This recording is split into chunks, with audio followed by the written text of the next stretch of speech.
누가복음 23장 43절 말씀 먼저 화면으로 함께 읽어보도록 하겠습니다. 함께 읽겠습니다. 시작.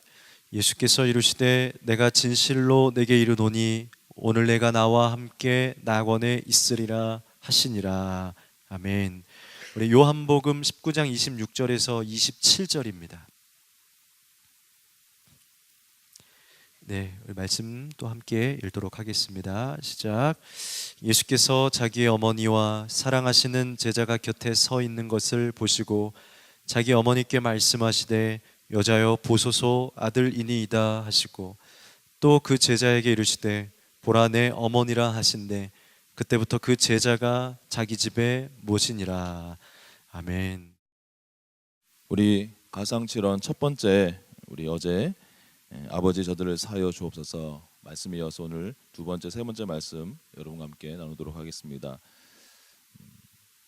예수님께서 십자가상에서 아버지여 저들을 사하여 주옵소서라는 첫 번째 유언을 남기신 후에 두 번째 말씀을 하시기 전까지 얼마 정도의 시간이 흘렀는지는 우리가 정확히 알 수는 없습니다.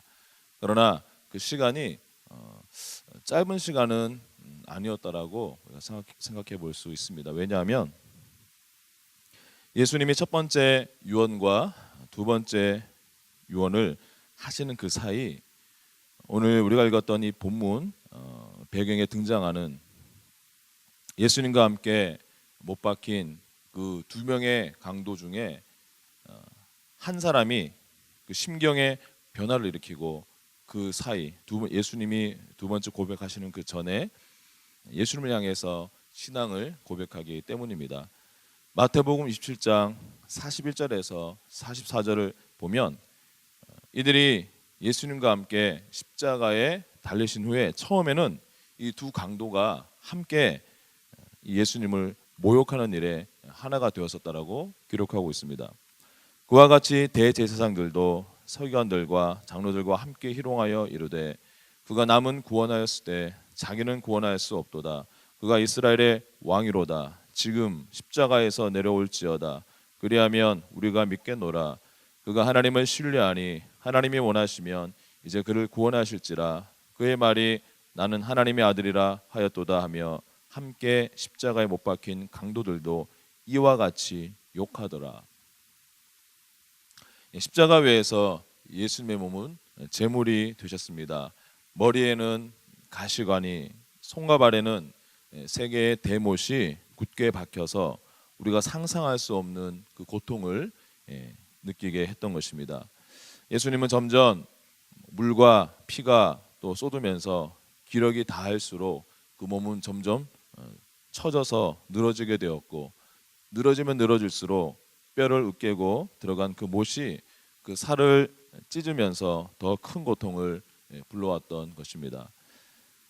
또한 계속되는 그 출혈로 인해서 아직 육신의 몸을 입으신 예수님은 심한 두통으로 아주 우리가 정말 상상할 수 없는 그런 고통을 느끼셨던 것입니다. 이런 고통스러운 상황 속에서 예수님은 두 번째 유언을 하십니다. 예수께서 이르시되 네가 진실로 내게 이르노니 오늘 네가 나와 함께 낙원에 있으리라 하시니라. 예수님께서는 자신을 제물로 드리는 그 고통의 순간까지도 우리를 구원하는 그 진리를 가르쳐 주기를 원하셨습니다. 마지막까지 예수님의 관심은 잃어버린 영혼을 구원하는 것이었습니다. 때문에 저와 여러분은 이 세상 끝날까지 그리스도의 증인으로 우리가 살아가도록 부름받은 것입니다. 하나님께서 이 구원의 복음을 전하게 하시려고 저와 여러분을 오늘 이 저녁에도 건강하게 살려두신 줄 믿습니다. 한편 조금 전까지 십자가에 달린 자기 동료와 함께 예수님을 향해 악한 말을 퍼부었던 그 한쪽의 강도가 이제는 예수님을 향한 그 한 동료의 비난에 마음이 아프기 시작했습니다. 달린 행악자 중 하나는 비방하여 이르되 네가 그리스도가 아니냐 너와 우리를 구원하라 하되 하나는 그 사람을 꾸짖어 이르되 네가 동일한 정죄를 받고서도 하나님을 두려워하지 아니하느냐 우리가 행한 일에 상당한 보응을 받는 것이니 이에 당연하거니와 이 사람이 행한 것은 옳지 않은 것이 없느니라 하고 이르되 예수여 당신의 나라에 임하실 때에 나를 기억하소서 하니. 처음에 예수님을 욕했던 이 강도가 그 회심을 고백하기 전까지 무엇을 경험했길래 그런 심경의 변화가 생긴 것일까요? 이것에 대해 제가 개인적으로 한번 성경을 살펴봤더니 제가 발견할 수 있는 유일한 것은 예수님께서 자신을 십자가에 못 박은 로마 군인들을 향해 아버지 저들을 사하여 주옵소서 자기들이 하는 것을 알지 못함이니이다 라는 그 예수님의 기도 소리를 아마 이 강도가 들었던 것 같습니다. 그리고 예수님 당신의 겉옷이 다 벗겨지고 그것이 제비뽑기에 당하는 그 수치를 겪는 예수님을 아마 곁에서 보았던 것 같습니다. 이 정확한 이 강도의 회심의 시점과 그 이유를 알 수는 없지만 함께 나란히 예수님과 십자가에 달린 채 옆에서 예수님께서 하나님께 드리는 그 기도 소리를 듣고 또 지옥과 같은 그 고통과 수치를 당하시면서도 그 예수님이 취했던 그분의 태도를 보면서 이 강도의 마음을 찌른 첫 번째 확신이 있었습니다. 그것은 바로 나는 죄인이다 라는 것이었습니다. 그래서 이제는 반대편에 있는 한 강도가 예수님을 욕하는 것이 더 이상 그 마음이 편하지 않고 아파오고 불편하기 시작했던 것입니다. 그가 다른 편 강도에게 꾸짖듯이 항의하며 이렇게 외칩니다. 네가 똑같이 사형 선고를 받고서도 하나님을 두려워하지 아니하느냐? 우리는 우리가 행한 일에 상당한 보응을 받는 것이니 이에 당연하거니와 이 사람이 행한 것은 옳지 않은 것이 없느니라. 회심을 하게 되자 그 강도에게는 이전에 없었던 새로운 마음이 생기기 시작했습니다. 바로 하나님을 향한 두려움이었던 것입니다. 이 강도는 그리스도의 그 십자가를 바라볼 때 하나님을 두려워하는 마음이 생기게 되었습니다. 아마 이 당시에 많은 형벌 중에 십자가형을 당할 정도의 강도였다라면 우리가 어렵지 않게 그 강도의 삶을 상상할 수 있을 것입니다. 아마도 그 강도는 수단과 방법을 가리지 않고 살인을 해서라도 자기가 원하는 재물을 약탈하고 또 세상의 쾌락을 즐기며 살아왔을 것입니다. 그 강도에게는 그 어떤 것도 무서운 것이 없고 두려움도 없었을 것입니다. 그 양심은 화인 맞아 묻어졌고 그 법들은 그에게서 멀리 있었을 것이며 하나님께서 어떤 분이신지에 대한 인식은 전혀 그 마음속에 없었을 것입니다. 그러나 십자가에 달리신 그 그리스도를 보면서 이 강도는 하나님께서 살아계신다라는 그 사실과 또 하나님께서 얼마나 엄위하신 분이신지에 대해서 깨닫게 되었습니다. 이렇듯이 구원받은 사람들의 마음에 일어나는 가장 중요한 변화는 바로 하나님께서 살아계시다는 것을 깨닫고 또 그 하나님께서 얼마나 엄위하신 분이신지를 느끼는 것입니다. 주님을 두려워하는 마음에 변화가 생기자 이 강도에게는 또 하나의 다른 인식이 생겨났습니다. 그가 하나님 앞에 죄인임을 깨닫고 예수 그리스도가 누구신지를 알게 되자 자신과 동료는 이렇게 십자가에 죽는 것이 마땅하다는 생각을 하게 되었습니다. 우리는 우리가 행한 일에 상당한 보응을 받는 것이니 그래서 그는 이 사람이 행한 것은 옳지 않는 것이 없느니라 이렇게 이어서 말했습니다. 바로 그리스도의 의로우심과 자신들의 불의함에 대해서 깨달음이 일어났던 것입니다. 이 강도의 말처럼 예수님은 마지막 십자가에 못 박혀 죽게 되는 그 순간까지 예수님은 행한 모든 일이 옳지 않은 것이 없으셨습니다. 그럼에도 불구하고 예수님은 십자가에 못 박혀 죽으셨습니다. 그리고 이 강도는 그 십자가에서 저들의 죄를 사해달라고 기도하시는 그 주님의 음성을 들으면서 비록 처음에는 자신도 그분을 모욕했지만 실은 그가 행한 일 가운데 옳지 않은 일이 없다는 사실을 깨닫게 되었던 것입니다. 잃어버린 영혼을 구원하시는 하나님의 방법은 이렇게 자신이 하나님 앞에 죄인임을 깊이 깨닫고 십자가 그늘 아래서 뼈저리게 자기의 죄악으로 인해서 아파하는 회개를 통해서 우리를 구원하시는 줄 믿습니다. 이것이 바로 하나님의 구원 방법이십니다.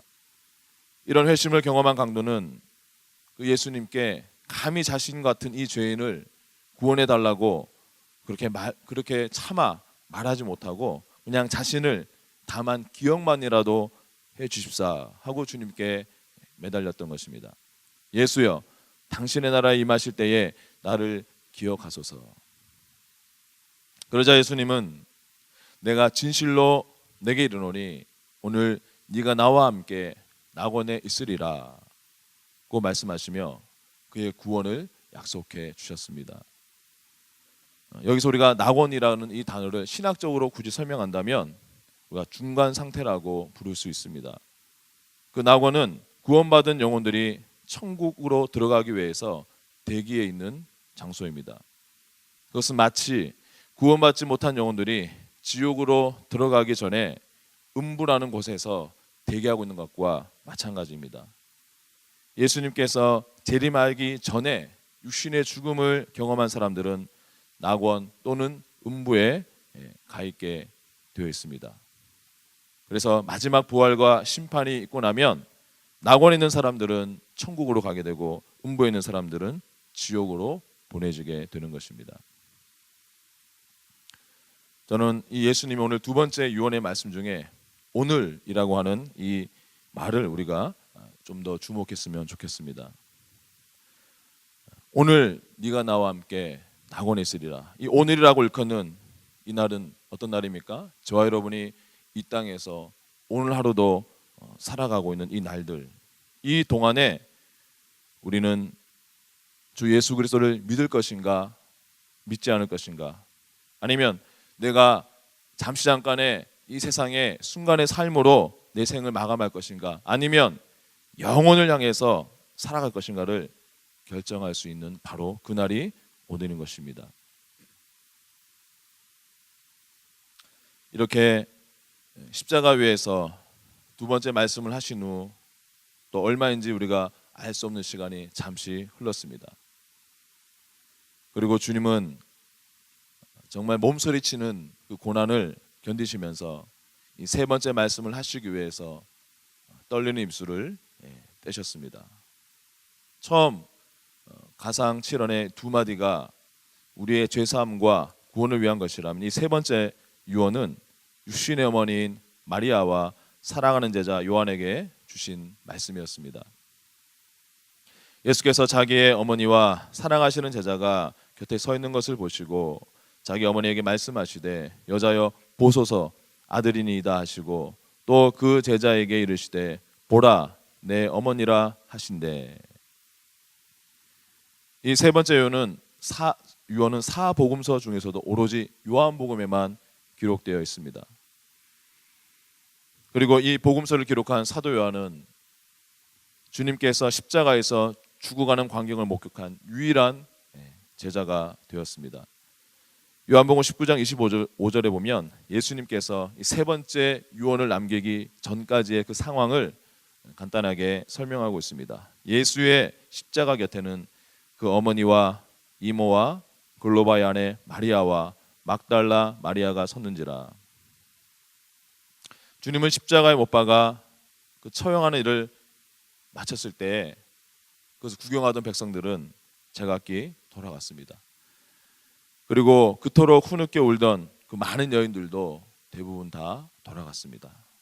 그러나 그 이후에 마지막까지 남아 있었던 4명의 여인이 있었다라고 성경은 기록하고 있습니다. 우선 그들 가운데 예수님의 육신의 어머니 모친 마리아가 있었습니다. 그리고 오늘 본문에서 이모, 예수님의 이모라고 기록된, 실제로 그 여인은 우리가 살로메라고 불리는 여인이었고, 이 이모 살로메는 세베대의 아내이고 세베대 아들 야고보, 12제자 중에 세베대 아들 야고보와 또 사도 요한의 어머니였습니다. 또 나머지 세 번째 여인은 오늘 성경에 보니까 글로바의 아내 마리아다 기록하고 있습니다. 이 사람은 12제자 중에 글로바와 동일 인물인 알페오의 아들 야고보의 어머니입니다. 우리가 성경 읽다 보면 좀 헷갈리는 이름들이 많이 나오죠. 이 마리아가 글로바의 아내인데 그런데 그 사람이 알페오의 아들, 우리 12제자 중에 야고보가 2명이 나옵니다. 세베대 아들과 알페오의 아들이 나오는데 바로 이 알페오의 아들 야고보의 어머니, 즉 그 말은 뭡니까? 글로바와 알페오가 동일 인물이라는 것입니다. 이 아람어 이름인 하르피에서 변형이 돼서 글로바라고도 하고 또 알페오라고도 부릅니다. 예수님 당시에는 이렇게 한 사람이 다른 이름으로 불렸던 일들이 많이 있었습니다. 그리고 마지막에 이름이 올라와 있는 막달라 마리아, 네 번째 여인은 누가복음 8장에 7 귀신이 들렸다가 주님의 은혜로 고침받은 바로 그 여인이었습니다.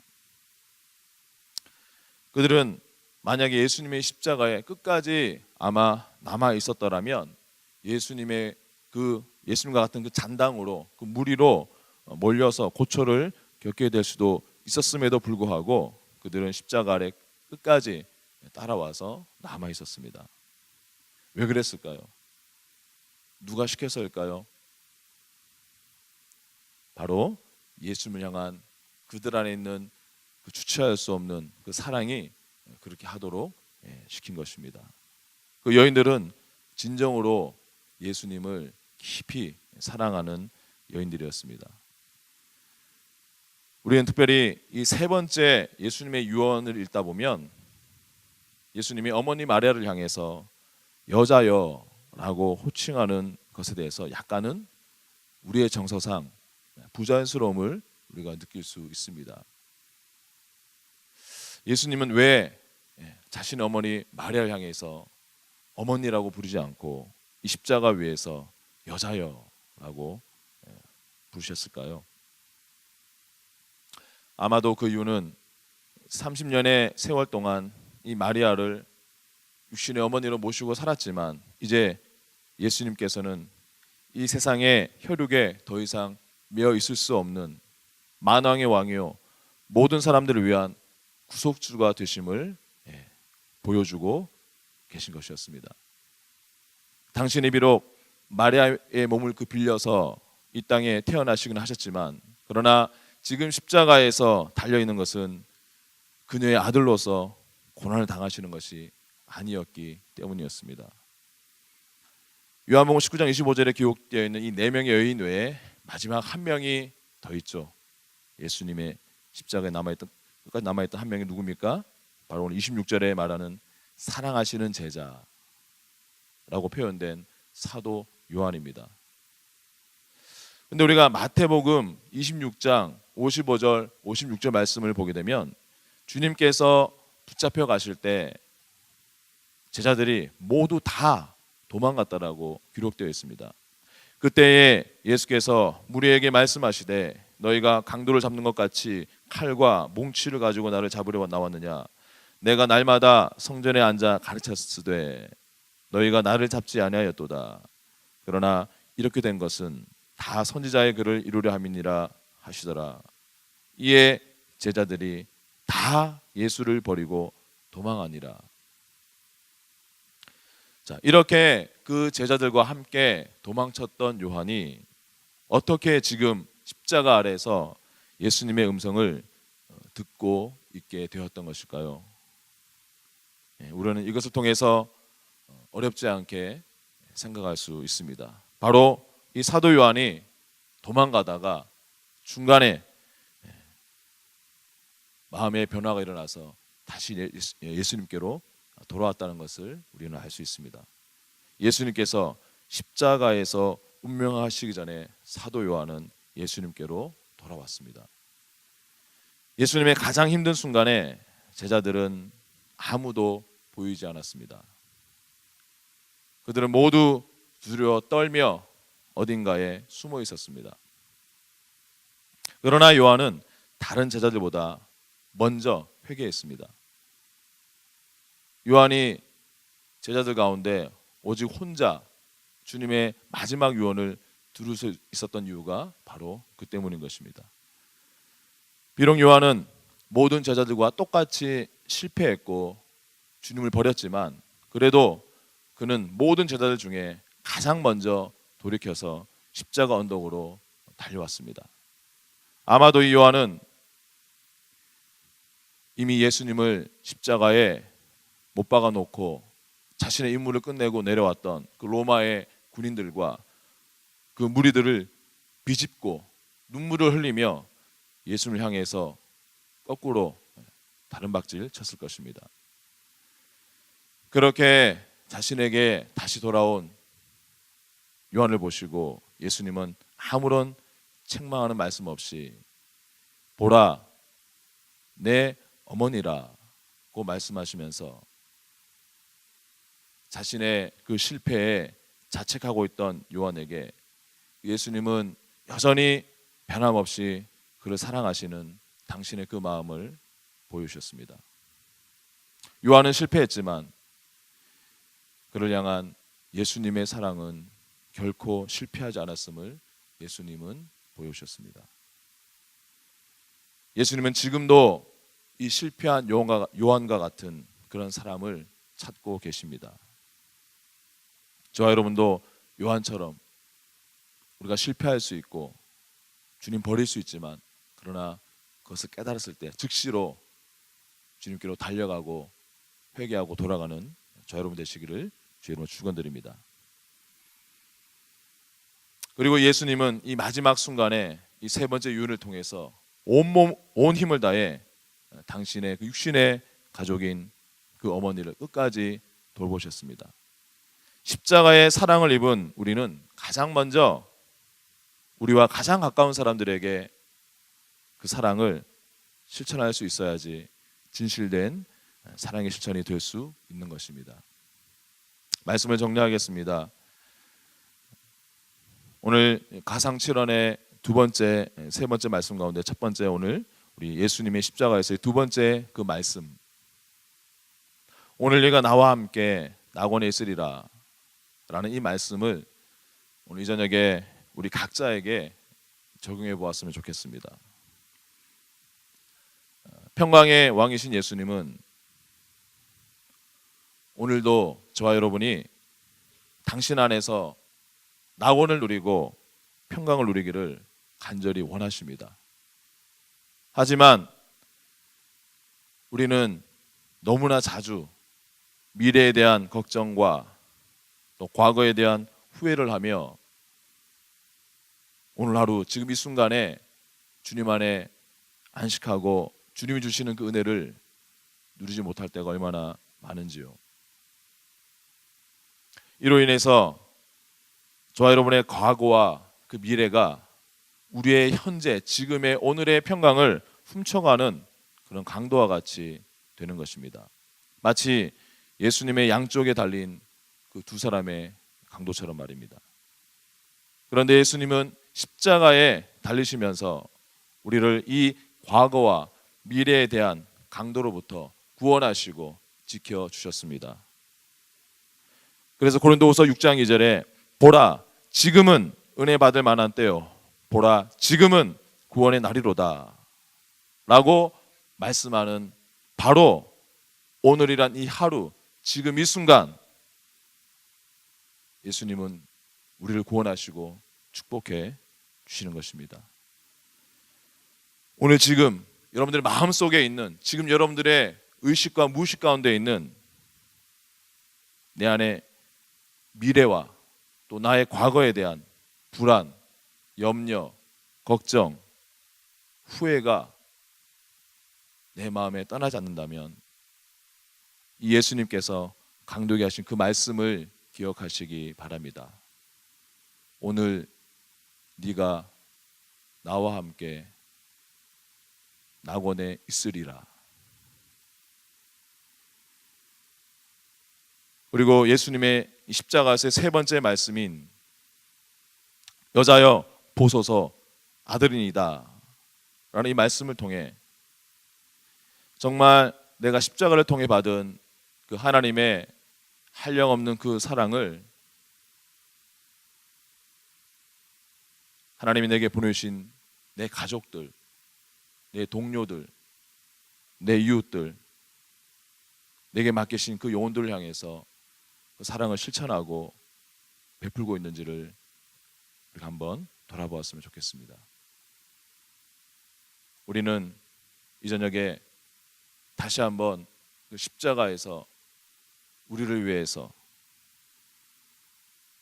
자신의 모든 것을 쏟으시고 부어주신 그 주님의 사랑으로, 그 사랑 때문에 그 여인들처럼 마지막까지 예수님과 함께하고 그 예수님께 달려가고, 또 그 사랑 때문에 우리의 배우자와 우리의 육신의 가족들, 그리고 하나님이 내게 보내신 그 잃어버린 영혼들을 향해 우리가 용기를 내서 먼저 사랑을 베풀고 사랑을 실천하는 저 여러분 되시기를 주의 이름으로 축원드립니다.